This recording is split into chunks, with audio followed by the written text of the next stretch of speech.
అంటే సంఘానికి వచ్చే వాళ్ళకు దైవజనుడు గురించిన ప్రకటన లేకపోతే పరిస్థితి ఇది అంట. అందుకనే నా గురించి నీకు ఒక ప్రకటన ఉండాలి. దేవుడికి స్తోత్రం కలుగునుగాక.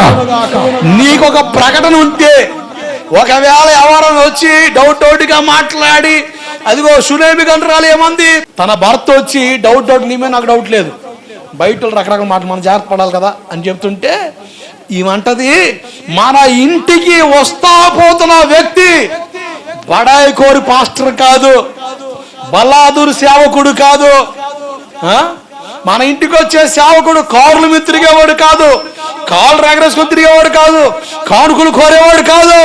మన ఇంటికి వచ్చు పోచున్న సేవకుడు భక్తి కలిగిన దైవజనుడు.